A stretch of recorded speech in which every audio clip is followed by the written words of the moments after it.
Bonsoir et bienvenue dans cette édition de Récap. Voici les titres de ce vendredi 30 mai.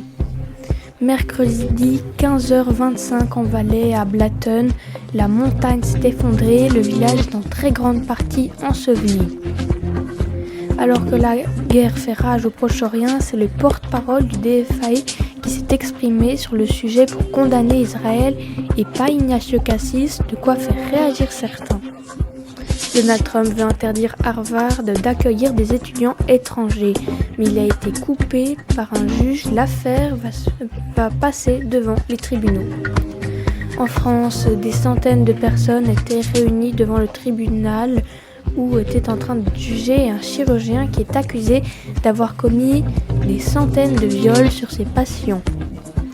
5 skieurs ont été retrouvés morts près de Zermatt. L'alerte a été donnée par des randonneurs après avoir vu des skis à l'abandon. À Gaza, des nouvelles frappes ont frappé la population. Elles ont fait une 50aine de morts, dont 2 travailleurs humanitaires.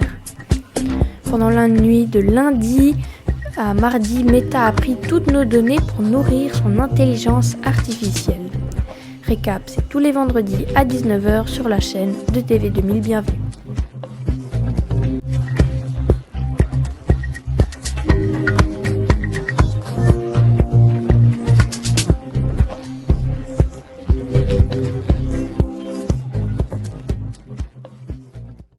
Et on commence cette édition avec un drame en Valais. Il était 15h25 mercredi quand un énorme bruit a traversé la vallée de Blatten. C'était le glacier en dessus du village de Blatten qui s'est effondré car depuis quelques jours il avait de la peine à retenir le poids de tous les gravats de la montagne qui lui tombaient dessus. Depuis les derniers jours, il avançait de plusieurs mètres par heure et dans les derniers jours c'était 20 mètres. Alors ce mercredi il a totalement cédé et une énorme quantité de gravats, de boue et de glace se sont déversés sur le petit village et il y a un énorme nuage à avaler toute la vallée.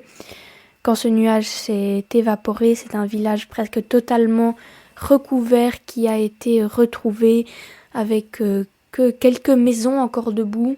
Suite à cet énorme éboulement, un gros problème, c'est celui de la rivière qui est donc totalement coupée, ce qui pourrait faire déborder cette rivière et créer un lac, ce qui pourrait dévaster les maisons encore debout. Une chose est sûre, il faudra des énormes moyens pour rendre accessible le village. L'armée sera déployée sur place. 2 conseillers fédéraux se sont rendus et ont assisté à la conférence de presse où il a été dit que les autorités veulent reconstruire le village. Une chose est sûre, c'est que c'est toujours la nature qui a le dernier mot. Le Canada, la France, l'Allemagne et encore bien d'autres, tous ces pays ont fortement critiqué la politique du Premier ministre israélien. Mais dans tous ces pays, la Suisse ne figurait pas jusqu'à peu avec les mots d'Ignacio Cassis qui a été critiqué pendant plusieurs semaines pour son inaction. Il y a quelques jours, c'était son porte-parole qui s'était exprimé, suivi d'une lettre du Conseil fédéral et enfin, après des jours d'attente, le ministre des Affaires étrangères s'est exprimé. La guerre aux États-Unis entre l'administration Trump et les universités. Le président américain voulait interdire à Harvard d'accueillir des étudiants étrangers. L'université n'était bien évidemment pas d'accord sur cette décision car ces personnes représentent un haut pourcentage de ces inscriptions. Heureusement pour l'université, un juge a bloqué la décision. Elle devra pour finir passer devant les tribunaux. En France, des centaines de personnes étaient réunies devant un tribunal pour manifester contre un chirurgien qui aurait violé des centaines de patients, dont une grande partie de mineurs. Il comparaît donc devant la justice cette semaine pour ces nombreux viols. Il a été jugé à 20 ans de prison, le maximum. Cette semaine, vers Zermatt, 5 skieurs ont été retrouvés morts. L'alerte a été donnée par des randonneurs qui ont trouvé des skis abandonnés. Les circonstances de leur mort restent peu claires, mais les autorités pensent que c'est une avalanche qui les aurait tués.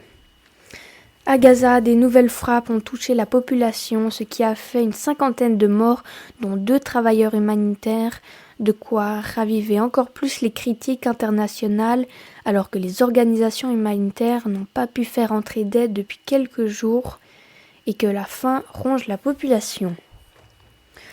Pendant la nuit de lundi à mardi, Meta nous a pris nos données pour nourrir son intelligence artificielle.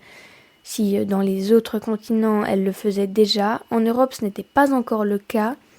Mais pour empêcher Meta de prendre nos données, il fallait aller chercher dans les tréfonds de l'application et trouver un questionnaire à remplir.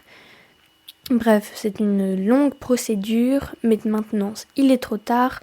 Meta nous a déjà pris nos données. Voilà, c'est la fin de cette émission. Merci beaucoup de l'avoir écoutée.